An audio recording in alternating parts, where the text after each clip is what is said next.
je crois que le mieux, comme je vous l'ai promis, l'équipe du film, on va les applaudir très fort.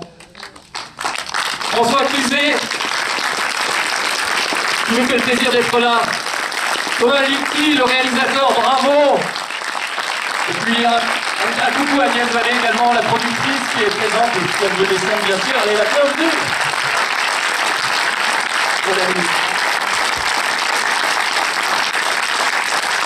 Voilà, Agnès Vallée, la productrice, et Ed Dumel aussi qui travaille pour la distribution, qui nous accompagne sur la tournée. Allez Ed, pour une fois tu viens avec nous. J'ai envie de vous dire merci. Merci déjà pour ce film. Bravo. Franchement, je ne sais pas ce que vous en avez pensé. Beaucoup d'émotions. Moi, j'ai eu la chance de le découvrir hier. Donc bravo. Bravo Thomas. Eh bien merci. En tout cas, merci pour vos applaudissements. Je suis très heureux d'être ici à Aix-en-Provence. Je vous remercie de nous accueillir. Là, je parle en mon nom, mais aussi en celui d'Agnès Vallée, de François Cluzet. On est très heureux de voir la salle pleine, parce que sachez que vous êtes parmi les premiers spectateurs quand même du film qui sort pas tout de suite, qui sort fin mars, 23 mars, et c'est vrai que pour nous c'est un moment qui est émouvant de montrer un film pour la première fois. Vous êtes parmi les tout premiers, et puis un peu angoissant. Je dis ceci pour vous amener à vous sentir tout à fait détendu à l'idée de poser des questions, de nous faire des remarques, de nous faire des retours, d'échanger avec nous. Voilà, nous on est venus ici pour vous rencontrer et pour pouvoir échanger. Parler du film avec vous, ça serait un grand plaisir, donc n'hésitez pas, on est là pour ça. Et puis, je précise juste parce que parfois, moi j'ai tendance à l'oublier, mais vous le savez peut-être pas, il se trouve que je suis médecin également. Donc voilà, certains le savaient, puis certains ne le savaient pas, nombreux ne le savaient pas visiblement. Donc ça éclaire un peu et ça peut orienter un peu aussi vos questions. En tout cas, donc voilà, sentez-vous libre. Je ne sais pas si François, tu voulais dire un petit mot en attendant qu'une première personne ose lever la main, ce qui est toujours plus dur. Juste avant, moi, comment on fait pour passer finalement de la médecine au cinéma? Qu'est-ce qui s'est passé? Tout le monde a ri, je ne sais pas pourquoi. Passage de micro. Ah d'accord. Alors comment on fait? Je sais pas très bien exactement. On passe pas de l'un à l'autre. Ça je sais que et je sais que je suis jamais passé de l'un à l'autre. Je sais que quand j'étais au lycée, j'avais envie de faire des études de médecine et que j'étais passionné de cinéma. Alors j'avais personne dans ma famille qui faisait de cinéma. Et j'avais la malchance d'avoir un père médecin. Donc ça oriente un peu légèrement. Je suis sûr qu'il y a quelques médecins dans la salle, ils se cachent, mais il doit y en avoir quelques-uns. On va les cuisiner. Et donc obligatoirement, ça m'a dirigé, ça m'a orienté vers ces études de médecine, mais avec cette passion pour le cinéma, je ne savais pas très bien comment on faisait en parallèle. Et puis le grand avantage, et je ne serai pas, je pense, détrompé par mes confrères, c'est que les études de médecine ont un énorme avantage. C'est que la première année, certes, est très sélective, mais ce sont quasiment les seules études universitaires qui sont professionnalisantes. Où on sait qu'à peu près, si on suit bien le cursus et si on est consciencieux, on va devenir médecin. On va avoir des stages, on va gagner sa vie. Voilà. Et ça, pour un jeune homme de 18-19 ans, c'est incroyablement rassurant et c'est une chance incroyable. Et ça m'a donné peut-être la possibilité à côté de faire vivre cette passion qui était le cinéma. Et donc en parallèle des études de médecine, j'ai pu commencer à faire des courts-métrages, puis à écrire un film de long-métrage, puis à faire un premier long-métrage, un deuxième, et puis voici le troisième. Voilà, tout ça s'est fait très progressivement et en parallèle. Et vous n'oubliez pas la médecine, et puis vous rendez un très bel hommage à ce métier quand même, qui est médecin en campagne, hein, puisque c'est... Oui, alors je précise qu'il n'y avait pas la volonté de mettre dos à dos la médecine de campagne à la médecine de ville, par exemple, qui sur beaucoup de points se ressemblent, et cette façon de pratiquer ce que j'appellerais la médecine de famille, la médecine de proximité, se ressemblent. J'ai décidé de mettre le film à la campagne parce que j'avais aussi envie de parler de la campagne, de cette communauté, de tous ces gens qui vivent à la campagne, parfois un peu avec ce sentiment d'être loin des pouvoirs publics, des décisions. Ça, c'était quelque chose qui était le moteur de l'écriture du film, au-delà de la médecine. Et donc, de raconter ça à travers le regard d'un médecin de campagne qu'interprète François Cluzet. Et donc voilà, mais bon, peut-être qu'il y a... Il y a des questions. J'aimerais qu'il y ait des gens qui Juste la avant, regardez déjà juste avant que le public, bien sûr, va intervenir, Docteur Cluzet, puisqu'on peut vous appeler Docteur Cluzet maintenant. Sans avoir fait les études. Il faut savoir que François continue à consulter 2 jours par semaine, hein, c'est ça. Je vous trouve formidable dans ce film, comme dans tous les films que vous faites, mais on y croit toujours, quoi. Vous avez été médecin, c'est pas possible, dans une autre vie. Je crois que vous venez de dire le mot juste, c'est-à-dire que nous, les acteurs, il faut qu'on y croit. Mais au même titre que les enfants, dans les cours de récré, se croient gendarmes ou voleurs. À partir du moment où on y croit, les autres peuvent y croire. Le drame, c'est l'inverse. Si l'acteur n'y croit pas, c'est très difficile d'y croire. Ce que je voudrais dire d'abord, d'abord merci d'être là, et ensuite, comme l'a dit Thomas, une chance pour nous d'avoir une salle pleine et de pouvoir essayer d'échanger avec vous. Ce que je voulais vous dire, c'est profiter qu'Agnès Vallée, qui est entre Thomas et moi, qui est la productrice du film, je vais vous dire ce que j'ai appris dans ce métier, c'est qu'un film, ça commence par le rendez-vous entre le producteur et le metteur en scène. Ils savent, les deux, ce qu'ils ont envie de faire comme film. Et cette énergie, elle se transmet ensuite aux acteurs, à l'équipe, mais elle naît de ce rendez-vous et de cette entente. Donc je suis bien content qu'Agnès soit là si vous lui posez des questions sur un métier qui est moins bien connu que le nôtre. C'est pas toujours facile, j'imagine. J'ai pas mis de point final, mais pourtant... Alors le public, oui, monsieur a une question. Bonsoir, d'abord merci. Le film est magnifique. Ça paraît presque une convention de dire ça, mais là, vraiment scotché sur le siège.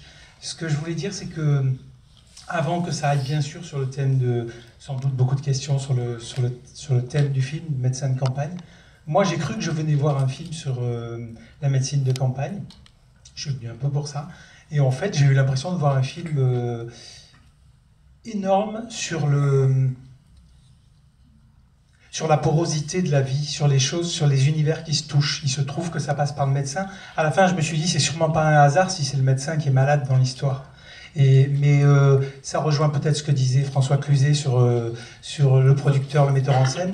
D'un coup, je me suis dit que j'ai vu un film sur la culture, sur l'endroit où ça se touche. L'endroit où la campagne et par exemple la technologie de la santé, ça se touche. L'endroit où les gens qui, a priori, n'ont pas grand-chose à se dire, enfin, si on les voyait séparément, se touchent. L'endroit où la guerre de 14-18 touche le jeune homme, puis Marianne Denicourt. L'endroit où elle apprend des choses plus que ce qu'elle en amène encore. Enfin, pas plus que ce qu'elle en amène, mais tout le monde apprend de tout le monde dans ce film. Voilà, et moi je trouve ça absolument remarquable. Je ne suis pas médecin, mais peut-être dans une autre vie, ça aurait pu me donner envie d'être médecin. Mais peut-être dans une autre vie, ça me donnera envie d'être cinéaste. Mais bon, voilà, j'arrête là, mais merci. Et puis, ne pas être médecin n'empêche pas d'être patient. Oui, on va essayer au moins d'être patient. Je vais quand même répondre parce que ça me touche beaucoup ce que vous dites, évidemment. C'est un témoignage que je prends entièrement à 100%. C'est très touchant parce que ce que vous dites est de l'ordre du ressenti. Et c'est ce qu'on évidemment on attend moi-même en tant que spectateur d'un film, moi le premier. Je parle avec toujours mon ressenti et ce que vous dites est quelque chose qui est difficile à définir, que je n'ai peut-être pas totalement maîtrisé dans mon film. Je veux dire, c'est sûrement dans le film, je l'espère, mais il y a des choses qui m'ont échappé. C'est comment en effet ce que vous venez de définir très bien, je ne vais pas vous paraphraser, c'est ce lien entre tous ces gens et entre ces médecins, ces deux médecins, et ce médecin notamment le docteur Werner.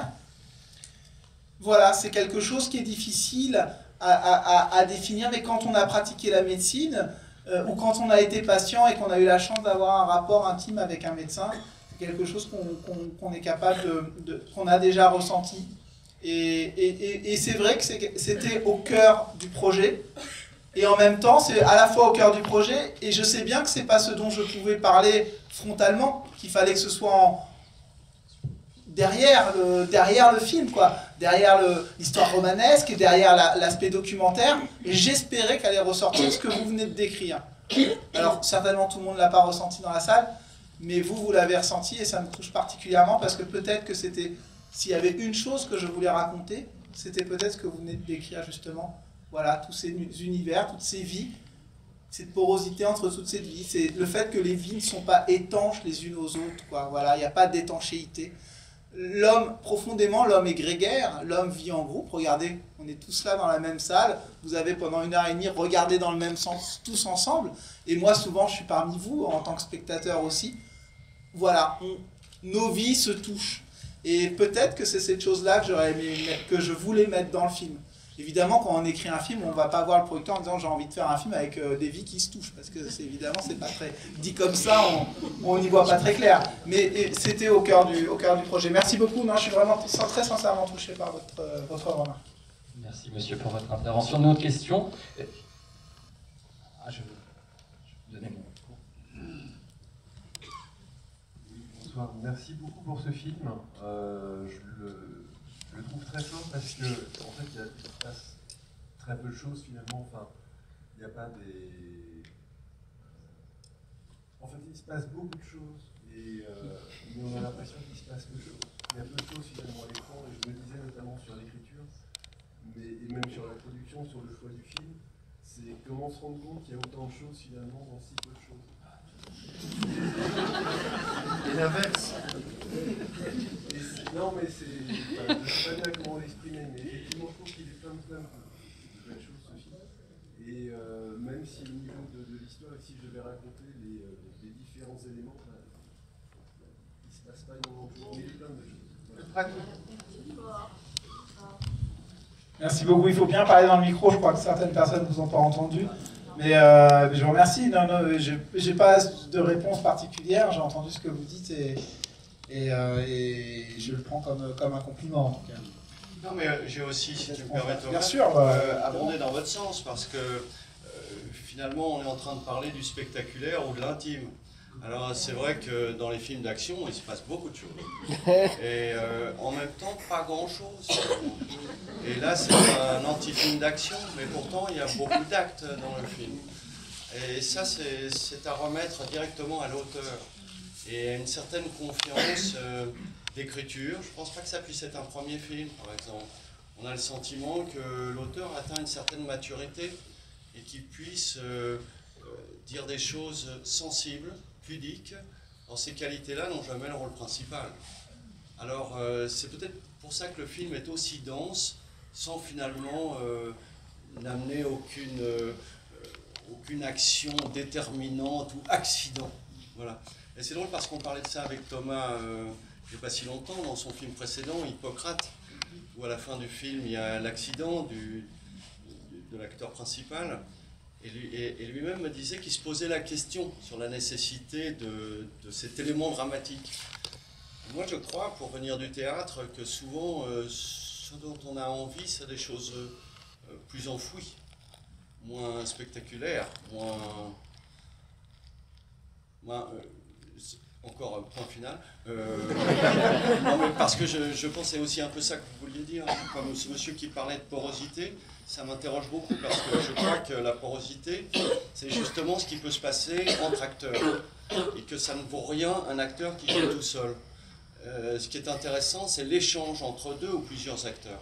J'ai toujours pensé que si on pouvait, d'une manière technologique, avoir des filaments comme ça qui nous représenteraient la densité et la qualité de l'échange, là on verrait bien qu'un bon film, c'est justement un film qui s'échange entre partenaires, de la mise en scène à la production comme on l'a dit au début, mais aussi dans le jeu entre les acteurs.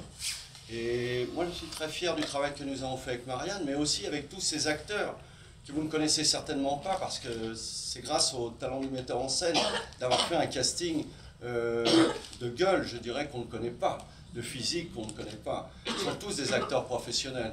C'est une grande chance pour nous de récupérer beaucoup de crédit avec ceux-là qui jouent les patients. Je pense à ces jeunes autistes, mais comme je pense à beaucoup de personnages dans le film qui sont d'une immense sensibilité. Et cette porosité, elle existe à ce moment-là entre eux, parce que finalement un film, c'est d'abord une aventure humaine, avant d'être une aventure technique. D'autres questions? Oui, monsieur, j'ai beaucoup apprécié votre film. Moi-même, je suis un médecin à la retraite qui a fait la médecine de campagne jusqu'à l'âge de ma retraite. et j'ai trouvé énormément de vécu. Je veux dire, c'est des choses, je veux dire, toutes simples qui apparaissent, la façon de parler aux gens, de les ausculter, de les écouter, de se dire que, par exemple, il ne faut pas interrompre le patient, mais qu'il faut l'écouter parce qu'il fournit la réponse. Cette façon également dont vous avez considéré les personnes âgées qu'il ne faut pas fourguer à l'hôpital, parce qu'on sait qu'ils ne reviendront pas bien. Et puis finalement, de nous-mêmes, je pense qu'on ne s'en rend pas tout à fait compte, mais qu'un médecin, parfois, il exerce un métier on dit de sacerdoce, on ne s'en rend pas compte, mais je crois que tous les médecins, comme je l'ai été, ont fait quand même de belles choses pour tous nos concitoyens. Voilà, bravo et merci. C'est pas vous rendre un plus bel hommage, j'ai envie de dire. À part dire merci, il n'y a pas d'autres réponses. Moi, quand j'ai conçu le film et quand je l'ai imaginé, avec Agnès Vallée, la productrice, je cite aussi Emmanuel Barrault, car ils sont deux producteurs, et c'est un duo de producteurs qui m'accompagnent sur ce film, comme sur le film précédent, Hippocrate, pour ceux qui l'ont vu. C'est vrai qu'il y avait une envie de rendre hommage à ce métier, à cette pratique médicale. Et puis j'avais, sur le film précédent, un peu brocardé la profession à travers l'institution hospitalière, même s'il y avait beaucoup de tendresse que certains ont perçu quand même pour ce métier déjà dans le film précédent. Mais là, particulièrement, j'avais envie de rendre hommage à ce que vous dites, à ce que vous décrivez. Et je suis heureux parce que même si je montre une image romancée, romanesque de la médecine, et je l'assume, c'est une fiction, ce n'est pas un documentaire. Le fait que vous-même, qui avez été médecin de campagne, me renvoyez l'idée que le film vous a touché, que vous y êtes reconnu, et que vous avez reconnu des valeurs qui sont les vôtres, et que vous avez essayé de porter pendant votre pratique médicale, ça me touche particulièrement. Parce que c'est un métier pour lequel j'ai une tendresse immense, j'ai beaucoup d'affection, je trouve que c'est un métier incroyablement méritant, qui parfois a mauvaise presse, parce qu'on se concentre sur les médecins qui peut-être représentent le moins bien la profession, alors qu'on oublie toute cette grande majorité de médecins, et même de jeunes étudiants en médecine qui se projettent dans une vision très, très noble du métier. Et voilà, et ce film-là, je l'ai fait aussi pour ces raisons-là, pour dire à ce métier qui m'a tant apporté dans mes études ou même dans ma petite pratique du métier, qui m'a tant apporté, j'avais envie de rendre par ce film un petit peu de ce qu'il m'avait donné et de ce que les patients aussi m'ont donné. Et puis, je conclus en disant que ce que vous avez ressenti sur l'écoute, sur l'humanité, sur ce que j'ai voulu transmettre dans le scénario, sur la proximité, sur l'empathie, je le dois aussi beaucoup à François Cluzet, à Marianne Denicourt, qui jouent les deux médecins dans le film.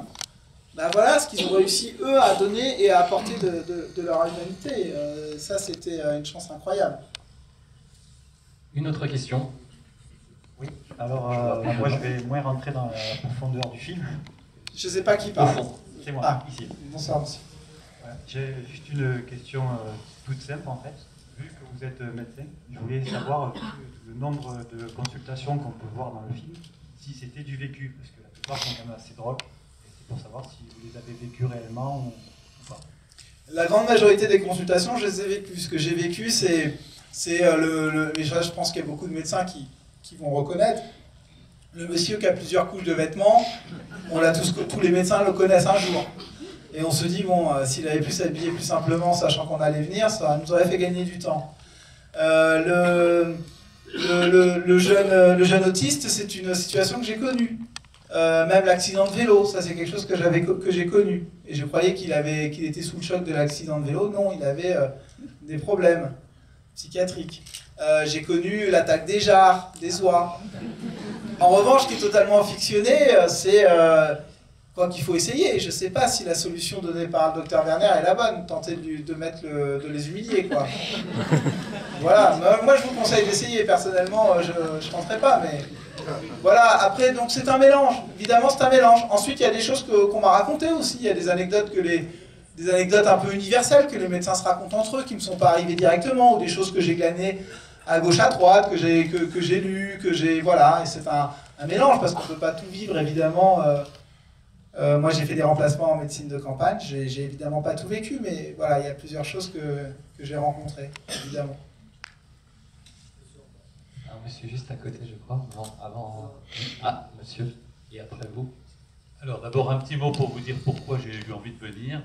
Parce que quand j'ai vu Médecin de campagne et que c'était vous qui aviez fait Hippocrate, que j'avais adoré, je me suis dit formidable, je viens tout de suite et je me suis inscrit tout de suite. Deuxième motivation, j'ai vu que François Cluzet était là et je me suis dit, bah, c'est formidable de pouvoir vous rencontrer tous les deux ce soir. Et bravo François Cluzet. Vous disiez tout à l'heure qu'il fallait une certaine maturité en parlant de Thomas Lilti pour faire un film pareil. Mais j'ai envie de dire que vous avez atteint un degré dans votre jeu qui vraiment m'a beaucoup plu. Et alors j'ai envie de poser la question à Madame Vallée, est-ce qu'elle est là? J'en ai un déjà. C'est quoi le métier de producteur? Est-ce qu'on est salarié à son compte? Est-ce qu'on finance le film? Enfin, expliquez-nous, je ne sais pas du tout. Pour une fois qu'on en a une, on profite. Alors, on n'est pas des mécènes. C'est-à-dire que ça, c'était une époque bien ancienne. On a envie d'être producteur parce que, enfin moi par exemple, parce que j'aime le cinéma depuis toujours, je suis cinéphile, j'ai passé mon enfance dans des cinémas comme celui-ci, mon adolescence aussi, à m'inscrire à absolument toutes les projections et tout. Et puis un jour, quelqu'un nous dit mais pourquoi est-ce que tu ferais pas du cinéma puisque tu adores ça? Et là, je me suis retrouvée en production et j'ai trouvé ma place. Et j'ai rencontré des gens qui avaient écrit des histoires et j'ai eu envie de les aider à les porter à l'écran, de les accompagner, surtout ce chemin qui est long, de les conseiller, de les soutenir, de leur parler dans des moments de doute. Et puis on rencontre des gens qui ont énormément de talent, des grands acteurs comme François, on rencontre des techniciens formidables qui ont toujours envie, après 20 ans d'expérience, de faire des films, et puis à la fin, on voit le film sur l'écran et on le partage avec un public qui est enthousiaste, et là, on se dit qu'on a un beau métier, quoi. Voilà. Et le monsieur aimerait quand même savoir, je crois, parce que moi je pose la question, comment, voilà, d'où vient l'argent? Ça coûte cher tout ça. Donc c'est pas ton argent.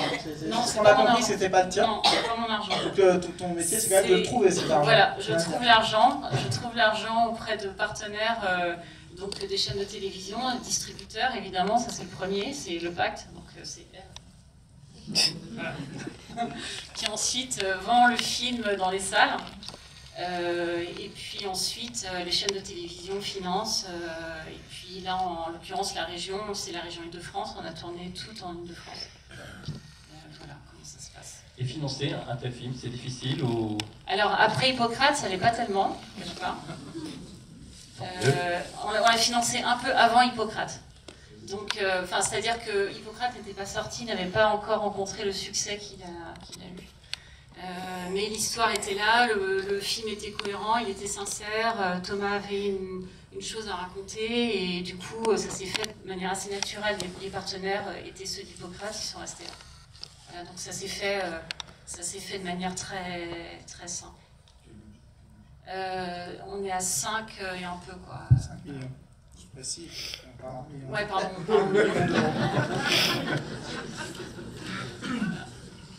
Alors, monsieur, une question? Oui, d'abord, félicitations comme tout le monde. Je pense, sans être médecin moi-même, mais souvent public, pour des médecins que je vois souvent, des urgentistes à la télévision, que vos films font beaucoup plus pour la médecine que certains urgentistes médiatiques. Ça, c'est une observation. Ensuite, en ce qui concerne votre film, c'est pas que je tenais à voir mourir François Cluzet, mais comme je suis un petit peu, je connais un petit peu les thérapies concernant les cancers, etc., je trouve que la guérison est assez miraculeuse. Est-ce que c'est un effet de budget pour reconstruire le film? Cela dit, sur le temps... Vous auriez aimé une heure en plus de souffrance, on aurait vu le personnage de François Cluzet agoniser pendant une heure. J'adore voir François Cluzet souffrir. Voilà, moi j'ai une réponse, je peux vous répondre évidemment, et puis François peut-être sa réponse à lui, mais ce que je peux vous dire de façon très sincère, c'est, je rappelle, et vous le savez tous, et vous le savez dans cette salle, qu'il s'agit d'une fiction. Donc évidemment, il y a la liberté de l'auteur que je suis, d'avoir envie de sauver mon personnage principal. D'une part parce que j'adore les happy end, que je trouve ça important quand on sort de la salle en tant que spectateur, de repartir avec l'idée que le personnage principal qu'on a vu, que j'ai fait naître dans ce film, qui n'existait pas avant que vous rentriez dans la salle, puisse continuer à exister et à vivre avec vous quand vous allez, en tout cas pour ceux qui ont aimé le film, quand vous allez rentrer chez vous. Imaginez encore, même sans y penser plus que ça, mais voilà, ce personnage, de ne pas avoir été... avoir pu avoir le pouvoir de vie et de mort sur lui, je trouverais ça presque injuste. Et puis, et là c'est sans pirouette, mais c'est très sincère, vous savez, moi je suis médecin. J'ai appris la médecine pendant presque 10 ans, je l'ai pratiquée pendant presque 10 ans également. J'ai essayé d'en sauver des gens, j'ai parfois réussi, parfois j'ai échoué, j'imagine. Là, j'avais la possibilité de sauver quelqu'un. À moindre coût. À moindre coût. Vous allez quand même pas le condamner et le tuer. Ça soit très clair, je ne vais pas le tuer. Voilà, donc je l'ai sauvé. C'est pour me dire que ça me paraît un peu rapide. Oui, mais parce que c'est ça, c'est l'aspect romanesque. C'est d'un seul coup un homme parce qu'il va être un peu moins seul, parce qu'il va rencontrer quelqu'un. On parle même pas d'histoire d'amour, juste la rencontre, le lien, l'admiration, l'estime réciproque. C'est le début de la guérison. C'est une métaphore, presque. Oui, oui. Autre question, profitez-en. On a encore quelques minutes parce que je vous rappelle qu'il y a une deuxième salle qui nous attend. Ah, madame. Il y a un monsieur juste derrière. Alors, et après, vous, madame. Madame, tout de suite après. Oui, non, moi c'est juste la question sur l'épisode avec l'autiste de Garde 14, pourquoi, d'où vient l'idée? Est-ce que c'est parce que c'est le médecin de campagne, c'est la garde des tranchées? Mais peut-être qu'il y a une petite métaphore là-dessus. Pour vous répondre très rapidement, donc Johann Gutzmann, qui est un comédien autiste lui-même, il connaît strictement rien en Garde 14-18. Pour tout vous dire, il n'arrêtait pas de mettre des nazis dans son dialogue, convaincu qu'il y avait des nazis pendant la Garde 14-18. Donc voilà, donc c'était vraiment un rôle de composition pour lui.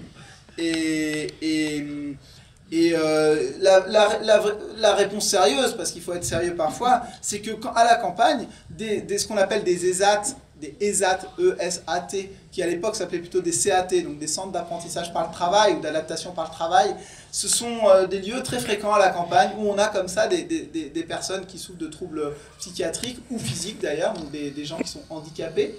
Et donc c'est la réalité du médecin de campagne, souvent, qui est confronté à ces patients différents, atypiques, et donc j'avais envie de raconter aussi ça, c'est aussi ça la campagne, c'est aussi ça voilà, on revient à ce que disait le monsieur sur la porosité, voilà, Alors madame avait une question, je crois. Oui, merci de me donner la parole. Bravo pour le film, magnifique.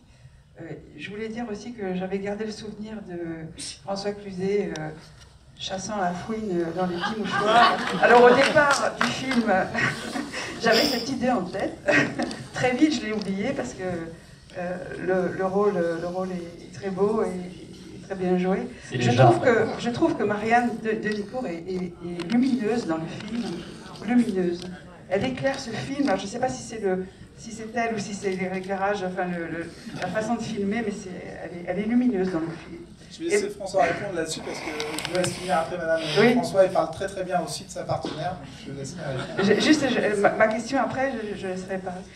Ma question c'était pourquoi ce film sur les médecins de campagne? Parce qu'ils disparaissent? Alors je vais peut-être laisser François répondre sur Marianne. Non, parce que j'ai l'impression qu'à la fin de la question... D'accord.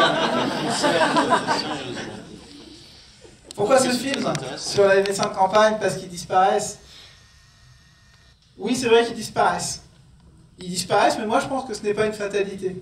C'est pour ça que je crois que mon film est profondément optimiste. En tout cas, je l'ai conçu comme tel. Vous l'avez peut-être pas... Je pense que certains l'ont perçu comme un film optimiste, du moins je l'espère, parce que c'est comme ça que je l'ai vécu. Et c'est vrai que les médecins de campagne disparaissent. Ils disparaissent pour plein de raisons qu'on connaît, parce qu'ils disparaissent parce qu'il n'y a pas que les médecins qui disparaissent à la campagne. La désertification, elle concerne toutes les professions, tous les secteurs d'activité, et évidemment les médecins. Mais évidemment, les médecins, c'est particulièrement préoccupant, parce qu'on a besoin de médecins aussi à la campagne. Et c'est hors de question, et c'est totalement scandaleux que dans un pays comme le nôtre, il y ait des populations entières qui n'aient pas accès aux soins, ou trop difficilement. Donc oui, c'est un sujet qui me touche. Et quand on voit, et c'est d'ailleurs François qui souvent a dit ça, donc je le paraphrase, mais quand on sait cette richesse qu'est la nôtre de ces médecins, ces pratiques, cette pratique, voilà, que je décris comme une forme d'artisanat, qui est plus que de la médecine, qui est du confident, de l'écoute. C'est une richesse. Il faut qu'on en ait, nous, tous conscience.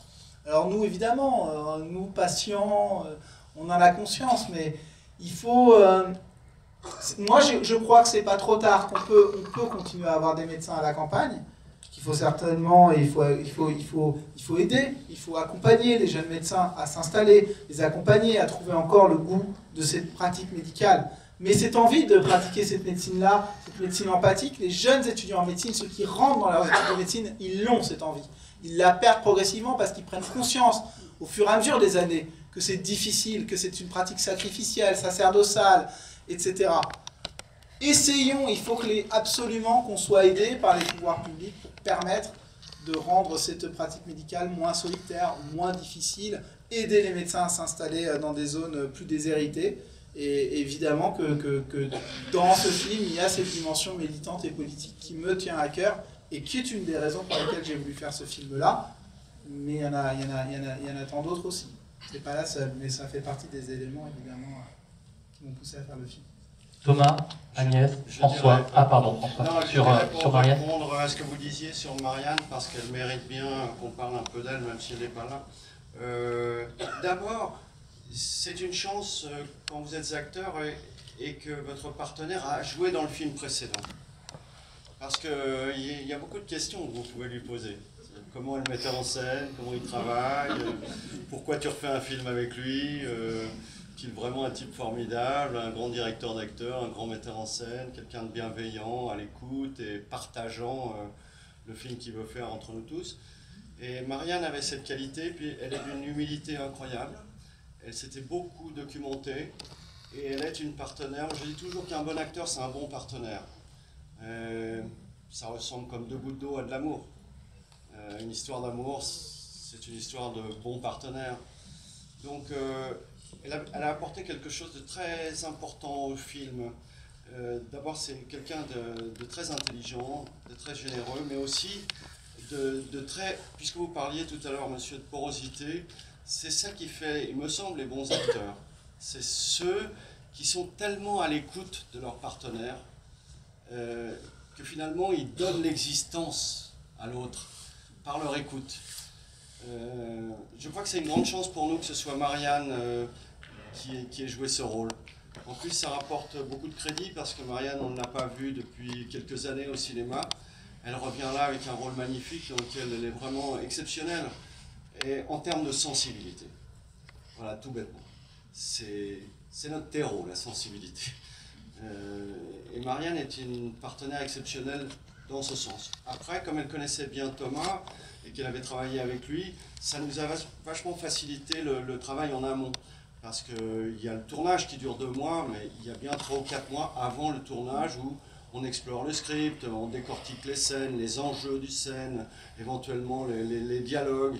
Et on apprend à se connaître, notre partenaire, on apprend à connaître le metteur en scène. Et tout ça, Marianne l'a fait avec énormément de générosité, je crois, pour l'admiration qu'elle avait pour son metteur en scène, et aussi pour le goût et l'enthousiasme qu'elle avait pour ce nouveau film. Donc je suis très heureux que vous lui rendiez hommage, elle le mérite 1000 fois. On applaudit Marianne. Alors on applaudit Marianne, on applaudit François, on applaudit Thomas. Merci beaucoup pour ce formidable film. Dimanche de campagne, n'oubliez pas, surtout parlez-en autour de vous, parlez-en le film sur le 23 mars. C'est très important d'en parler, voilà. Merci beaucoup à vous. Merci pour votre accueil, merci beaucoup. Et on remercie Eve, même si elle n'a pas parlé, mais sans elle, on ne serait pas là, et c'est elle qui fait un énorme travail dans le fond.